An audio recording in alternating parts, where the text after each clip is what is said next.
Warahmatullahi wabarakatuh. Perkenalkan, nama saya Renza Siregar dari kelas Cikor C 2018. Kali ini saya akan menjelaskan tentang program latihan yang saya buat dari cabang olahraga sepak bola. Bukan program latihan, jadi saya harus tahu berapa waktu yang tersisa menuju ke event atau kompetisi. Setelah saya mengetahuinya, saya akan tahu membagi-bagi waktu untuk melakukan program latihan dari mulai persiapan umum, khusus, pra pertandingan sampai kompetisi. Jadi setelah saya mengetahui berapa waktu tersisa untuk menuju ke event, di awal saya melakukan pretest untuk mengetahui kemampuan awal atau dasar dari atlet yang akan saya latih. Jadi pretest ini terdiri dari tes fisik, taktik, teknik, dan mental. Dan saya telah mendapatkan hasil awal dari atlet yang akan saya latih. Setelah itu saya akan melakukan persiapan umum. Di persiapan umum ini yang akan saya latih adalah 70% fisik dan 30% untuk teknik dan mental atau faktor lainnya. Jadi di latihan fisik di sini mencakup 4 komponen, yaitu daya tahan, kelentukan, kecepatan, dan kekuatan. Jadi latihan yang saya anjurkan atau yang akan saya buat di latihan fisik ini adalah fartlek atau daya tahan. Ini adalah fartlek. Fartlek ini yaitu dalam artian bermain dalam kecepatan. Jadi lari dengan intensitas rendah, sedang, dan tinggi akan digabungkan, atau naik turun tangga akan digabungkan menjadi satu. Tujuan dari fartlek ini adalah untuk meningkatkan daya tahan si atlet untuk menuju kompetisi. Selesai, saya akan masuk ke persiapan khusus. Jadi di persiapan khusus ini yang saya lakukan ialah melakukan latihan khusus sesuai kecabangan yang akan dilatih. Contohnya saya melakukan persiapan khusus mengenai latihan di sepak bola sebelum pra pertandingan. Jadi di pra pertandingan ini saya akan melakukan pendalaman taktikal mengenai cabang olahraga yang akan saya latih, yaitu sepak bola. Contohnya seperti taktik menyerang, bertahan, mengulur waktu, atau sebagainya. Latihan selesai dan turnamen 2 selesai, para atlet akan melakukan transisi. Jadi transisi ini yaitu para atlet diharapkan untuk tetap menjaga kondisi fisik agar tetap prima. Contohnya jogging, bersepeda, ataupun berenang agar tetap menjaga kondisi fisik yang prima. Contoh untuk melatih daya tahan. Jadi saya melakukan metode fartlek. Jadi fartlek ini menggabungkan antara lari intensitas rendah, sedang, dan tinggi untuk yang bertujuan untuk melatih daya tahan.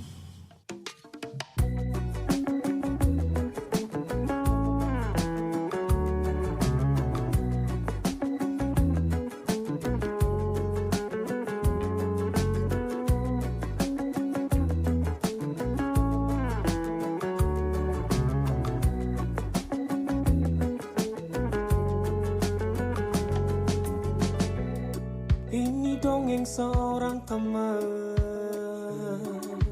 Dan saya menggunakan karet latihan. Jadi karet latihan ini berguna untuk melatih otot tungkai yang berdampak kepada otot saya agar menjadi kuat dalam berlari ataupun shooting. Kita cari senang, bukan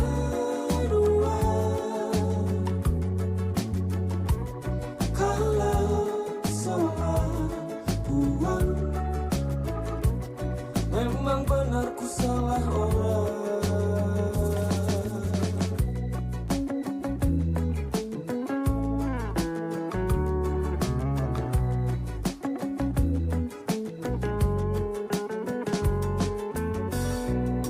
Angka 10 banyak cerita antara aku, kau, dan kita semua. Air merah jadi saksinya. Ku yakin kau sudah lupa.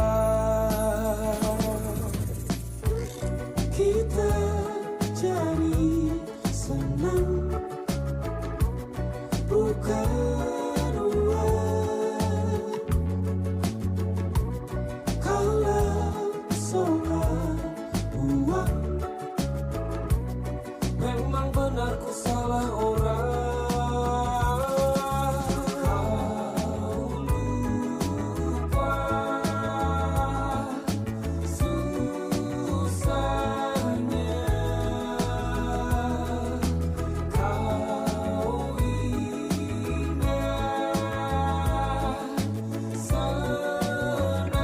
Olahraga, nama saya Khalid Jelani, saya dari IKOR C 2018. Di sini saya menyusun program latihan dengan 4 periodisasi. 1. Tahap persiapan umum. 2.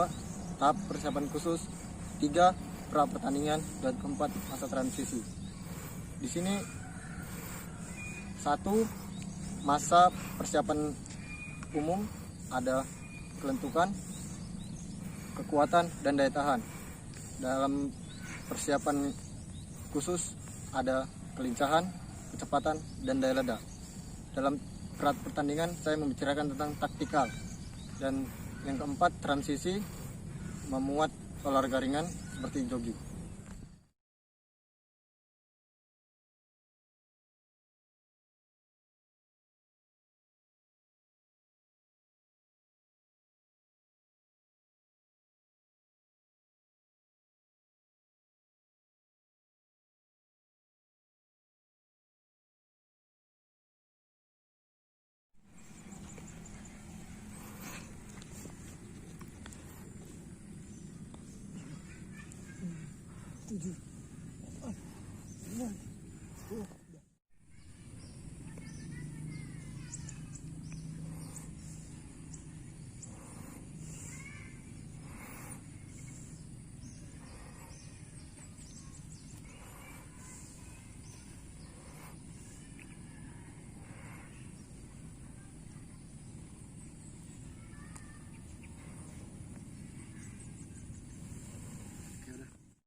Pra pertandingan adalah sebuah tujuan untuk melibatkan atlet dalam berbagai jenis pertandingan atau eksibisi tidak resmi, sehingga pelatih dapat mengevaluasi secara objektif dan mengamati serta menilai sampai sejauh mana tingkat kemampuan atletnya. Di pra pertandingan ini, saya Andri Haris Simanjuntak, IKOR C 2018, NIM 6135100010. Di video kali ini saya akan melakukan program latihan. Yang pertama, persiapan umum. Yang pertama itu melatih pusat. Untuk melatih kekuatan, di sini saya akan melatih pusat.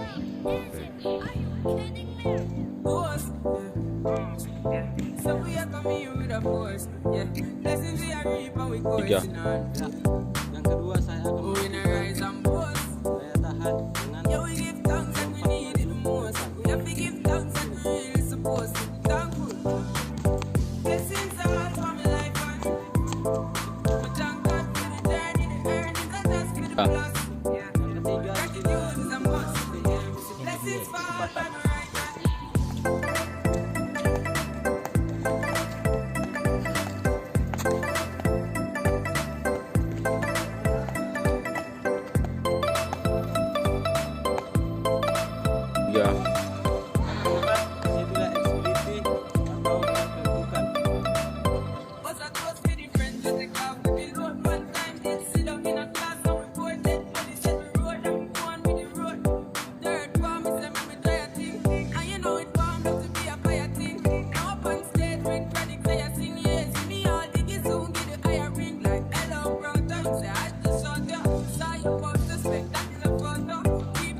Tiga.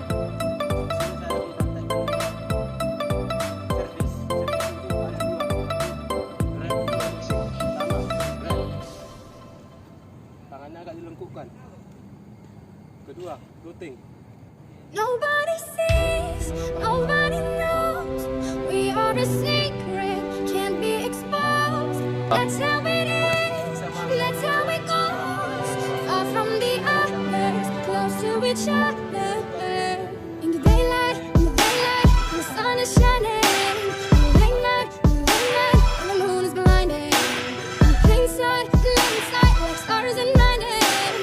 You and I were on the two and two. Together forever, we'll never change. Two and two, together we'll never change. Nobody sees, nobody knows. We are a secret, can't be exposed. Let's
618-351-004. Saya dari Korce 2018. Di sini saya ingin membuat program latihan futsal. Ada 3 program latihan futsal, yaitu latihan umum, latihan khusus, dan pra pertandingan.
Atau 1-2-1. Formasi yang paling banyak digunakan dengan penempatan 1 angkor, 2 ala atau flank, dan 1 pivot. Formasi seimbang dalam menyerang dan bertahan, dengan kedua ala aktif bergerak, bertahan, dan menyerang. Formasi 1-1-2. Formasi yang seperti huruf Y ini digunakan oleh tim yang percaya akan kemampuan menyerang dan penempatan 2 penyerang, biasanya bertipe 2 pivot atau 1 ala dengan 1 penyeimbang di tengah dan 1 angkor di belakang. Formasi 1-3. Formasi yang sering digunakan tim sebagai usaha terakhir mereka untuk menyamankan kedudukan atau mengincar kemenangan di menit-menit akhir.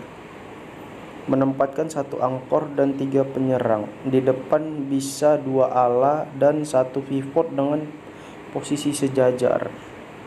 Formasi 4-0 atau formasi super fleksibel.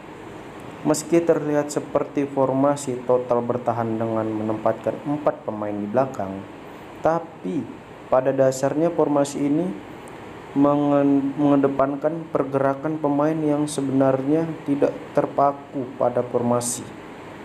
Para pemain bisa berotasi antara pemain atau mencari ruang. Formasi ini membutuhkan pemahaman tinggi dari pemain akan taktik menyerang dan bertahan secara bersama-sama. Formasi 2-2. Formasi yang mengedepankan pemain seimbang baik dalam menyerang dan bertahan, menempatkan 2 pemain bertahan dan 2 pemain depan, fokus pada penguasaan bola. Formasi 2-1-1. Formasi yang sebenarnya fokus dalam bertahan, tetapi tetap tidak melupakan niatan untuk menyerang dengan strategi serangan balik.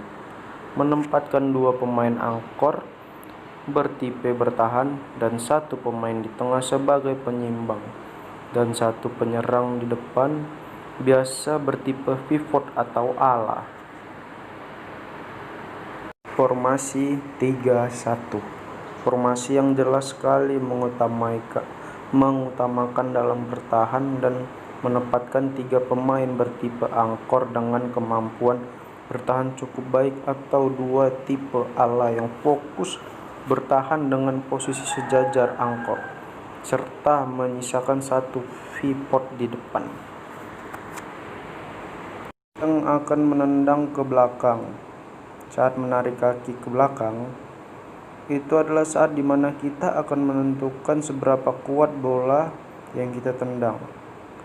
Biasanya semakin jauh tarikan, maka akan semakin jauh juga bola kita tendang.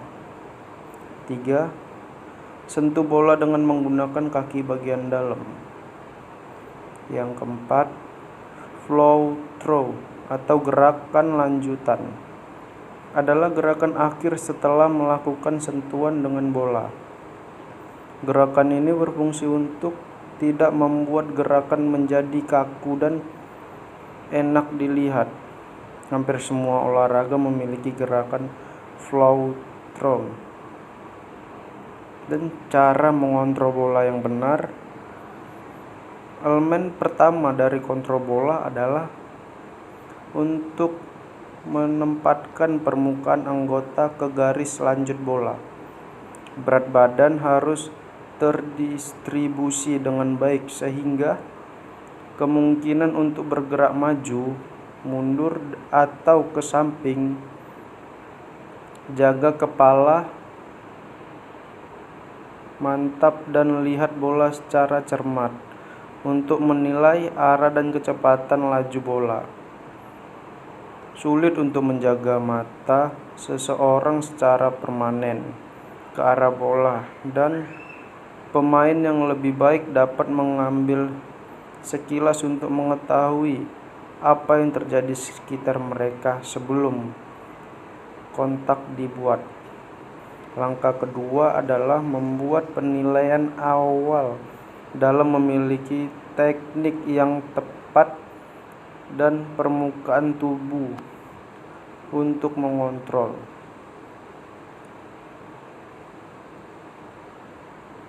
Kontrol Wegdek melibatkan permukaan yang lebih kaku, di mana pemain mencoba untuk memaksa bola ke bawah atau ke ruang sehingga dia bisa bergerak ke arahnya. Kontrol empuk, lembut, atau mengambil benturan dari bola dengan menarik permukaan kembali saat kontak dengan bola, atau tubuh menjadi elastis sehingga seolah bola menempel di kaki pemain. Teknik khusus ini sangat berguna ketika di marking dengan ketat, maksimalnya ke depan menerima bola di dada saat membelakangi gawang lawan. Anggota tubuh yang berbeda sering digunakan dalam mengontrol bola. Bola adalah kaki atau sol dalam luar penggunaan kaki, paha, dada, dan perut dan kepala.